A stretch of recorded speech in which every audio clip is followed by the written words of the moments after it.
পৃথিবীতে প্রত্যেক ব্যক্তির নিজস্ব স্বপ্ন থাকে এবং যারা নিজেদের স্বপ্ন সফল করতে চায় তারা নিজেদেরকে ওই স্বপ্ন পূরণের যোগ্য করে তোলে। তবে স্বপ্ন পূরণের চেয়েও সেই স্বপ্ন পূরণের পর তাকে আমৃত্যু জীবনের অঙ্গ করে চলতে গেলে তার মূল মন্ত্র কি? আজ আপনাদের সাথে ভাগ করে নেব একজন মানুষের জীবনের গল্প, একজন ব্যর্থ মানুষের গল্প। এক ব্যক্তির প্রথম চাকরি হয়েছিল একটি কোম্পানিতে। 4 ভাইয়ের মধ্যে শুধুমাত্র সেই শিক্ষিত, বাকি 3 ভাই গ্রামের বাড়িতে কৃষিকাজ করে। ওই ব্যক্তির চাকরি হওয়ার পর গ্রামের বাড়ি ছেড়ে শহরে পাড়ি দেয়। শহরে তার বেশ ভালোই চলে যাচ্ছিল। বেতন তুলে কিছু টাকা গ্রামে পাঠাতো আর কিছু টাকা দিয়ে সে নিজে চলতো। এভাবে চলতে চলতেই একটা বছর কেটে যায় শহরে। কিছুদিনের মধ্যে সে একটি মেয়েকে পছন্দ করে বিয়েও করে ফেলে। বিয়ে করে একবার গ্রামের বাড়িতেও বউকে নিয়ে ঘুরতে গিয়েছিল। সব ঠিকঠাক ভাবেই চলছিল, কিন্তু তখনই তার মাথায় ভূত চাপে। সে যে কোম্পানিতে চাকরি করত সেই কোম্পানির চাকরি ছেড়ে দিয়ে অন্য একটি কোম্পানিতে জয়েন করবে। সেই কোম্পানিতেও সে মোটামুটি ভালোভাবেই কাজ করছিল, আর এই কোম্পানির বেতনও মোটামুটি বেশ ভালোই ছিল। এই কোম্পানিতেও সে বছর খানেকের মতো চাকরি করে, তারপর সে আবারও অন্য একটি কোম্পানিতে জয়েন করে নেয়। সে আসলে চাইছিল একটু ভালো পোস্টে চাকরি করতে, কিন্তু সে জানতো না ভালো পোস্টে চাকরি করতে গেলে চাপও অনেক বেশি নিতে হয়।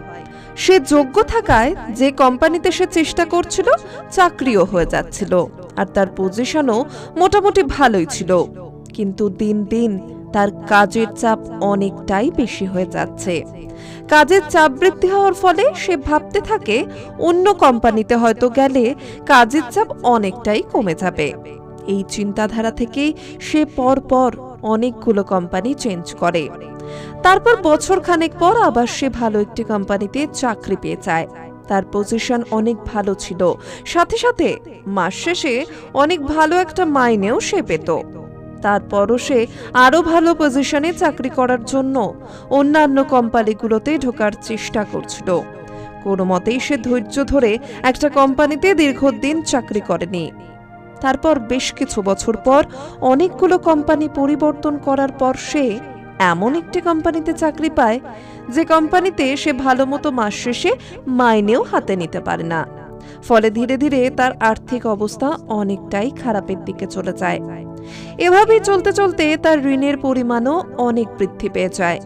তার সংসারও ঠিকঠাক ভাবে চলছিল না।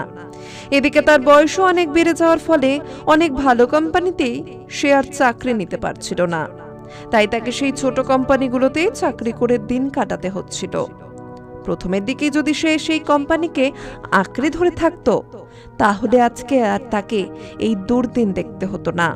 আর তার এই শোচনীয় অবস্থার পেছনে একমাত্র কারণ তার ধৈর্য শক্তি। আসলে ধৈর্য শক্তি ছাড়া কখনোই একজন মানুষ জীবনে উন্নতি করতে পারে না। ধৈর্য ধরে একজন মানুষ যদি নিজের কাজকে ভালোবেসে আঁকড়ে ধরে থাকে একদিন তাহলে সে সফলতা পাবেই পাবে। এই গল্পের মাধ্যমে ধৈর্য শক্তিকে মূল মন্ত্র হিসেবে তুলে ধরা হলো।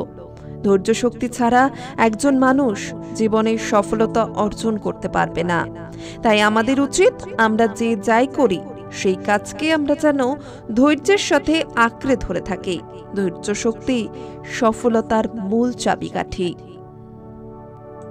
আজকের পডকাস্ট কেমন লাগলো অবশ্যই জানাবেন। আপনাদের কাছে এরকম অনুপ্রেরণামূলক কোনো গল্প থাকলে আমাদের সঙ্গে শেয়ার করবেন। আপনাদের গল্প সবার কাছে পৌঁছে দেব আমরা আমাদের পডকাস্টের মাধ্যমে।